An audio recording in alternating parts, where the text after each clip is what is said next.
everyone, and welcome to episode 5 of Podly, the official Peacemaker companion podcast brought to you by HBO Max and DC.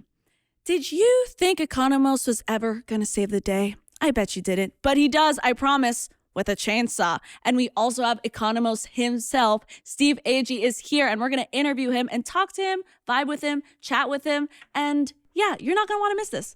Let's check it out. Why is there a bald eagle in your car? That's Eagle. Eagly is your pet eagle. Yeah. Is your dog named Doggy? All right. Do you have a daughter named Daughtery?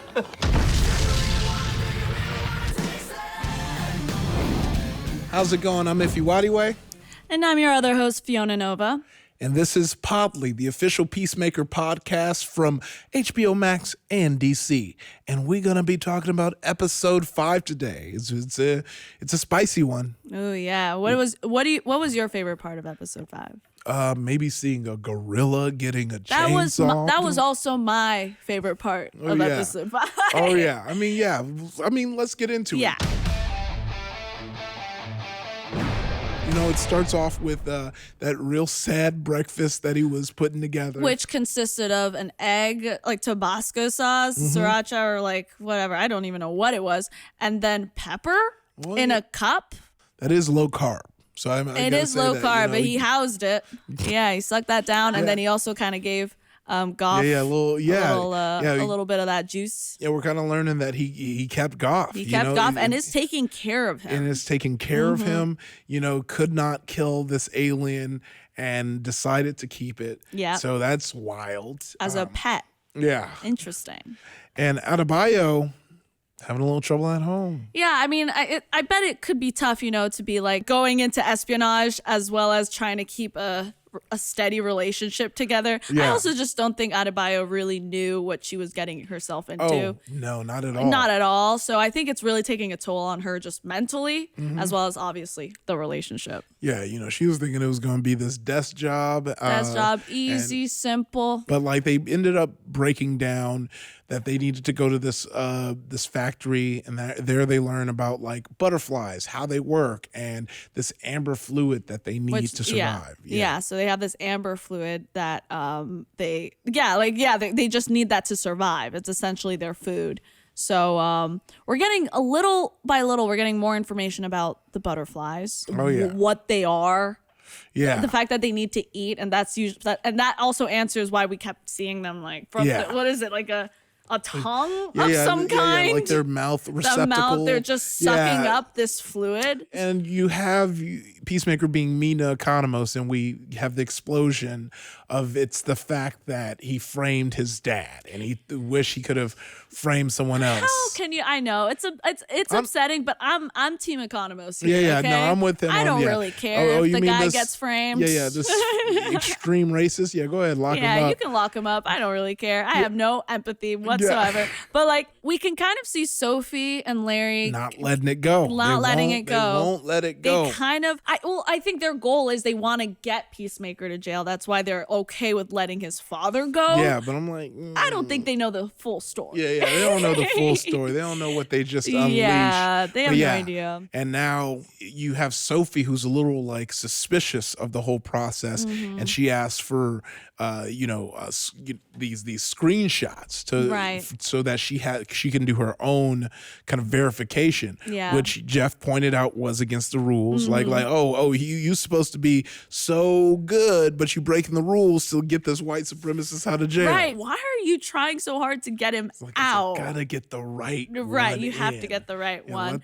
But then this leads to maybe one of the better moments of this show probably is this van ride that they go through, and they're kind of bonding, head banging. Find out that Economos has the tattoo, and we're still starting to see Peacemaker start to warm up to Economos after all this, shit bullying that he was giving him. He's like, wait, we like the same bands? I guess we'll be friends. Right, yeah. And to protect Peacemaker from Sophie and Larry being on his tail, Mern gets his inside man in. Prince don't match. The witnesses immediately snitch. I mean, the husband wanted to snitch immediate because he was already mad. Yeah, exactly. Yeah. So we got a man on the inside. Mm-hmm. It feels like there's just so many characters in play right now that like things can absolutely go wrong. Oh yeah. You know when you say like there's too many cooks in the kitchen, I feel like that's right now what's happening. The cooks are in and they're cooking, and I don't know if it's gonna be a good meal. Oh yeah, but it'll be something. Yeah, something. But speaking of meals, they went to the factory. They did. That scene of entering into the factory, and we see more of the power of the helmet because I feel like we haven't been able to see too much of the helmet power, but this is just another power he has. There's another helmet that has X-ray vision. Yeah. Who knows? Well, he came in blasting. Yeah. So I started blasting. Yeah. He came in blasting. Adebayo's like shook. She's like, wait, what the hell are you doing? Right. And it's like, well, I know they're butterflies because I can see through them. Yeah. I see the butterfly in their brain. What the fuck? X-ray vision. I can see in their brains. Fuck. You didn't think to give me some sort of signal? Yeah, the signal was I shot her head off. You said you were gonna be chill. Do I not look chill to you right now? So they're going in. It's going hard. They get to the center. Everyone's running in, and they almost they start moving zombie-esque. They are essentially zombies because they're being controlled by a parasite in some way, right? Yeah, but the parasite, usually is really intelligent, but depends. Yeah.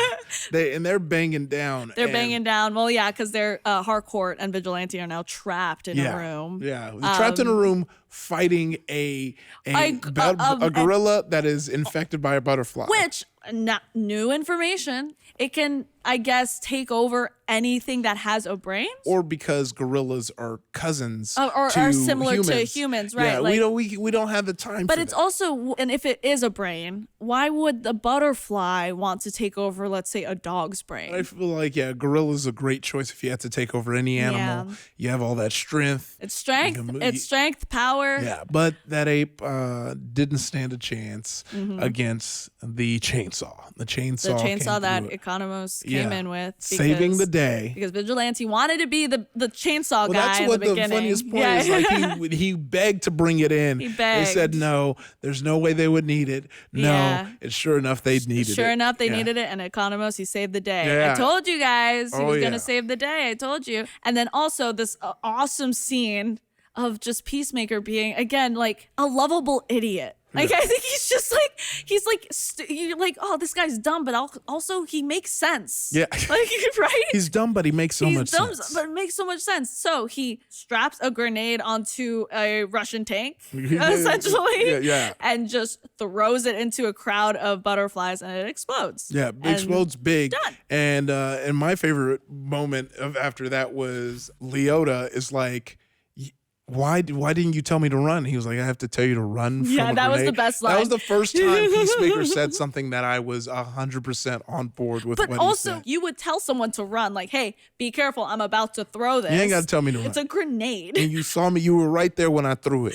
We both saw me throw it. I think that was great. Yeah. And But then we get there that you great go. moment with them in the van all together. They had a great mission. They feel Yeah. good. And that is when we get that picture snap.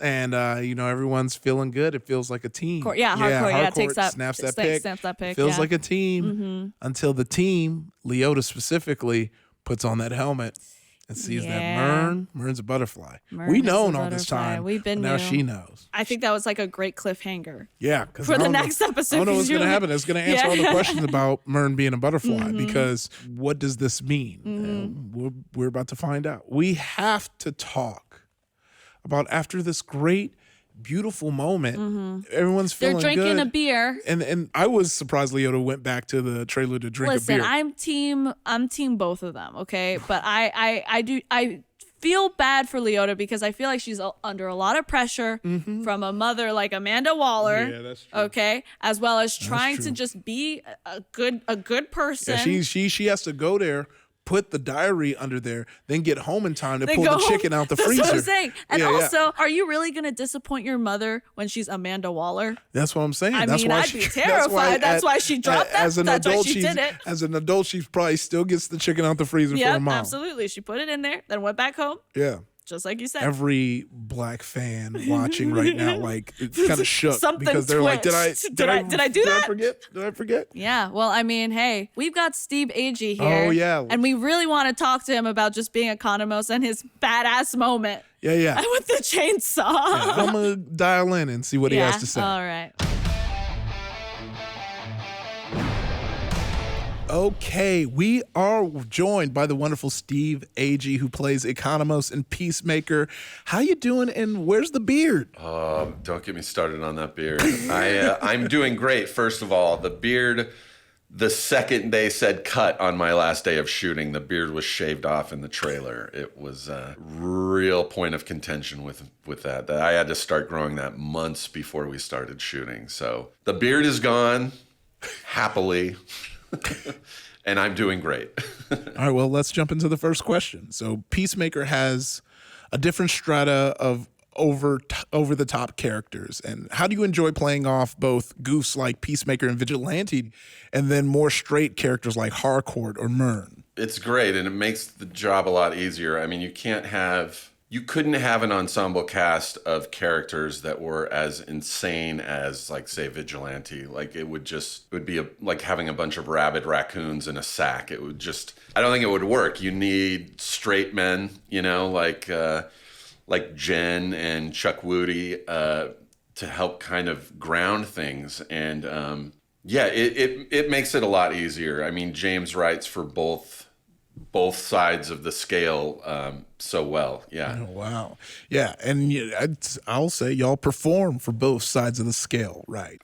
Luckily, we get to do, I get to be goofy. I get my weird moments, but I get my serious moments too, which is for a character actor like myself, who's, usually I have recurring parts on shows where I walk in at the end of the scene and I'm just like, duh, this cake's good.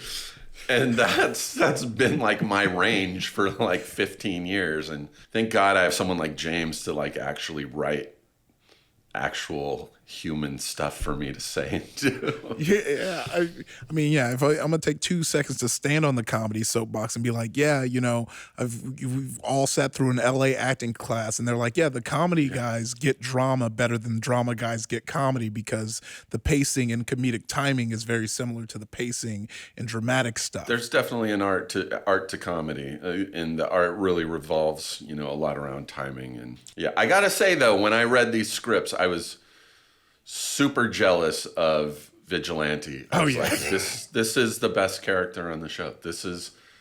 That is somebody's dream come true. That is an amazing character that he wrote. Oh yeah, it's so fun, and just seeing the levels. I felt the same way. But you were talking about comedy, and you come from a comedy background. So how has it been transitioning into more action and violence in the DC universe? It hasn't been that difficult. I mean, for someone who's as massive, out of shape, and overweight as I am, I mean, the difficult part is just like running. There's a scene later on in the series where I'm running, and it was just like, Jesus Christ, James, I don't know if I can do this. I was like, can we have, for the wide shot, my stunt guy do this? And they're like, geez, okay, yeah. And it's like, that part is hard. The acting stuff is okay. And also, clearly, anyone who's with us at this point knows that this show is not straight action drama. There is like a huge amount of comedy in this, which really makes it a little more comfortable for me. I know, it was super exciting, especially because before I jumped back in, I rewatched the Suicide Squad, and it was fun to see that we get some more of the Agee magic, I call it. Happy for me too. I mean, Economos in Suicide Squad is, he's just that guy you see occasionally, and there's really no backstory. There's no arc for folks like me or Jen Holland. And so it was cool to do 8 episodes of a show where you can see our characters actually grow.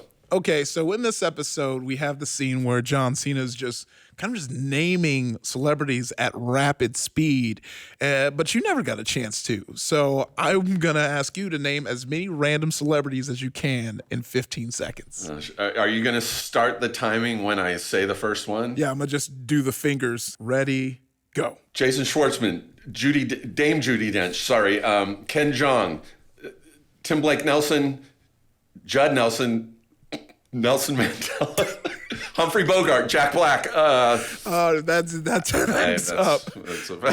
Well, yeah, when you're like under the gun, it makes it a lot harder. You know, everyone's favorite, Nelson.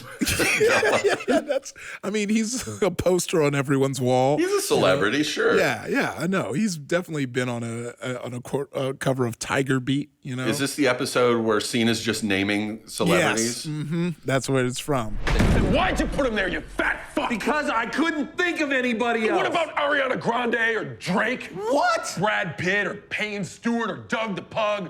Khloe Kardashian, the Red Tiger from Voltron, Fran Tarkenton, Joe Montana, Joe Montana, Eddie Murphy, Michael Jordan, Michael B. Jordan, BTS, Eugene Levy, Fuck, dude. John Lovitz. Shut the fuck up and listen, man. I'm giving you a list of people you could have done. Danny DeVito, Will Ferrell, Howard Stern, Baba Booey, Robin Ophelia, Quivers, Alice Cooper, Ozzy Osbourne, Sharon Osbourne, Bill Cosby. He just got out. He's got time on his hands. Amy Winehouse. Dude, Amy Winehouse is fucking dead. Optimus Prime, Shipwreck, Cobra Commander, the fucking cunts from Riverdale. All right, next time I fucking have to frame somebody, it'll be one of all those fucking thousands of people you just mentioned. Yeah, tell that to my dad. Peacemaker, shut the fuck up. That was hard to keep a straight face on set while he was doing that. He was improvising quite a bit, right? Because he was improvising all of that. Yeah. Oh, wow. He was... I think the original line was like, why don't you frame like Miley Cyrus? It was like two people. And then James was like, just keep going, John. And so he started, and then it was like half an hour of us sitting there while James was like, keep going, do it again. Another, more celebrities, faster. It was impressive. It was really impressive. I really wish they would post that whole role of him naming celebrities as like a bonus feature or something. Oh my gosh, they have to. That's so funny. It was amazing. He was great. Okay, this is my favorite question. Do you want a clip of you killing a gorilla with a chainsaw played at your in memoriam someday? I would not mind that at all. That was so satisfying to do. It sounds disturbing to say that was satisfying, but I read through all the scripts at once, and when I got to that part, it was all bets were off. I was like, literally, this is the moment I'm looking forward to in the shoot. So it was, and this was 5 episodes in. So it was like, I had to wait like months until we got to it. And I was just like, yeah, that was great what you did, Cena, but I'm going to kill a gorilla in episode 5. So yeah, I do think in the eventual ranking of kills in this show, that's going to be a top 10 for sure. And it's a super monster gorilla. It's not like I broke into a zoo and chainsawed a gorilla. It's an earned kill. Yeah, you didn't go after Harambe too. You were like, no, this was earned. Yeah, it was an evil gorilla, not to be trusted. You did what had and to all be you done. Activists, it was completely CGI. So calm down. I was literally chainsawing a giant board in front of me, so you're all good. But then you were like covered in blood, which I've done a few like shoots where you're covered in blood, and that's always cool for the first 2 seconds and then cold for the rest. You're reading it and you're like, oh my God, I'm gonna be drenched in blood. This is gonna look so cool. And then it starts to dry and get sticky, and it's really sticky, and anything you touch is then just covered in blood. This was like halfway through shooting the episode, and it's like, oh my God, I have to get put into this blood every day now for the next week just to sit in the office and be like, yeah, I killed a gorilla. Yeah, blood, be careful what you wish for. Blood is, it's gnarly. All right. The next, what's the biggest animal you think you could beat in a fight if they were controlled by an alien parasite? I honestly don't think I could kill any animal if it was controlled by. I am scared when I come home at night and there's raccoons in my area. If there's a raccoon in my yard, I'll sit in my car until it's gone. I'm so afraid. And that's smaller than that's the size of a cat. So it would have to be an animal smaller than a cat, like maybe a mouse. But even then I'd be like, it might give me rabies. I would rather fight 100 infants than one small mouse. So my answer for this would be like, I think I can fight up to a coyote. If it was wow. Yeah. I couldn't. I'm afraid of every animal.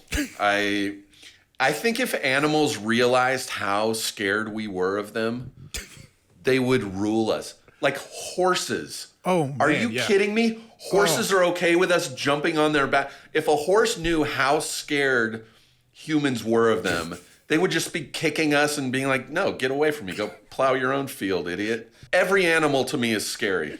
So your answer is there's no animal that I think I could beat in a fight. My answer is whatever the smallest animal is. And even then, it's kind of iffy. It's kind of iffy. So Peacemaker has a disgusting drink called the Peace Train.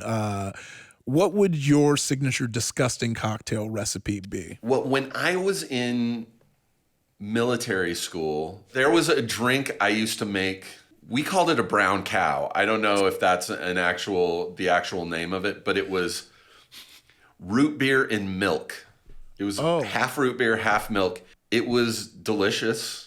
It tasted like a root beer float. It's exactly a root beer float, but the ice cream is unfrozen and melted. And it sounds disgusting to me now. Like if I drink too much dairy now, it's like, oh yeah, my sinuses are plugged up and I have phlegm everywhere. And but brown cow. Okay, brown cow, yeah. Root beer and milk. All right, well, before we hop into the Eagle email, I just want to, close out strong and ask, what was your favorite part about working on Peacemaker? I mean, I feel like I would be lying if I didn't say the catering. To be perfectly honest, the best part of shooting this was being around people. We started shooting this almost probably 10 or 11 months into the pandemic. So I'm not married. I don't have a girlfriend. So I was by myself for the first half of the pandemic. It was great to just get to go to a set and sit with John and Jen and Danielle and Chuck and Freddie and Robert. I'm just naming the cast members. But it was great to just hang out with there's a scene in like the first episode where we're all sitting in a restaurant. It was just great to just sit there, even though it was like, all fake, like there's just extras and cameras around. It was like so nice to just sit at a table with these people and just shoot the shit while we weren't actually filming. And I gotta say, hands down, the best part of doing this was actually getting to be around people. Well, damn, that's great. You want some Kleenex? Before we wrap out this interview, of course, we're going to have to take a question from the Eagle email. Ooh.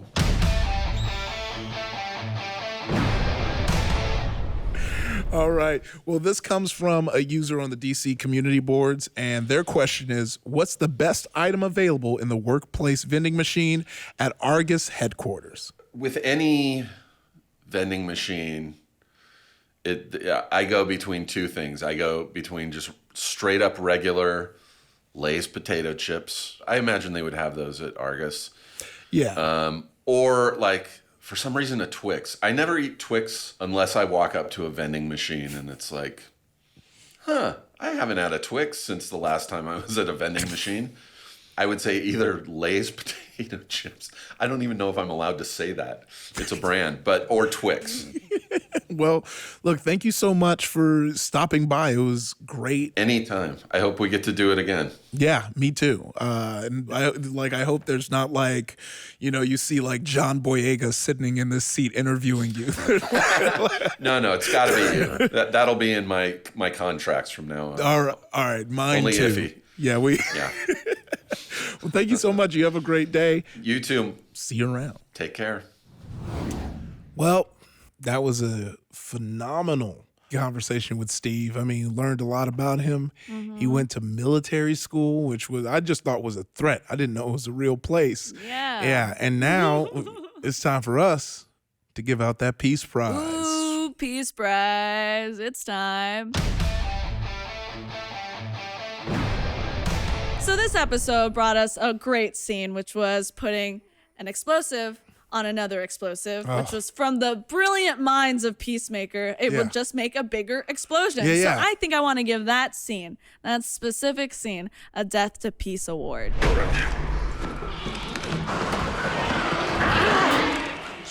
Yo, what the hell is that? It's a grenade I tied to a Russian tank shell. Why not just the grenade? Grenade blows up like 2 people. How many people does this blow up? I don't know. I invented it this morning. What?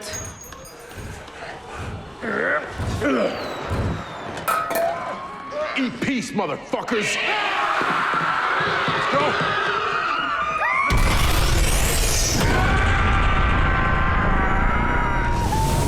He was able to do something incredibly bold and liquefy a group of butterflies with just that single Russian tank shell. See, I like that you say liquefy. I usually say turn them to juice, and liquefy is much more sophisticated. You say turn them to juice? Yeah. Like, you know, if you're playing a video game and you do something like that, it's like, I just turn them into juice. Man, there's just one word for that. Instead of saying turning them into juice, there's one word. You say liquefy. Yeah. I just learned that right now. Oh, that's awesome. We learned many things on the Peacemaker podcast. Yeah, exactly. You know, but you feel free if you want to use turn them into juice. You know, just. So, okay, fine. Turn them into juice, liquefy. Yeah. Do you agree? I think that 100%. award. Yeah, because, you know, it was just kind of fun to see this this kind of like this invention, quote unquote, by Peacemaker, and like the funniness of like grenade only blows up like 2 people. Yeah. There's like 10 of them there, okay? We need a bigger explosive. Yeah. And I love that he had it packed and ready because he says like, I might need this. I know. And he invented it that morning. Yeah. Good thing there were no bumps on that van ride over. No. Yeah. Yeah, right. Yeah. That's a good note. That was in his bag. Yeah, just dangling around. Oh, great. Yeah. Oh, we love Peacemaker. We do love Peacemaker. We here love Peacemaker on the Peacemaker podcast. Oh, absolutely. Yes, we do. Well, now I think, Ify, that's all the time we've got. Yeah. I just want to say thanks for listening and watching Podly, the official Peacemaker podcast that goes along with the show that comes to you from HBO Max and DC. Now, I want you to make sure that you're subscribing so you're staying in the loop, knowing when the new episodes are dropping so that you can not miss a single thing. And if you're looking for some awesome merch, check out shop.dccomics.com for the latest drops of Peacemaker merch. You don't want to miss it. And to stay in the loop of everything DC in the comic world, make sure you get yourself a DC Universe Infinite account so you have access to all those comics. Maybe even read some Peacemaker comics. And do not forget to go ahead and follow us on Instagram, Facebook, and Twitter so you can stay in the loop of everything we're talking about and so you can share with us your favorite scenes from the show. Also, you gotta make sure you stream episodes of Peacemaker and Podly on the HBO Max app. All right? We'll see you next time. But until then, keep the peace. Yeah, we're keeping the peace.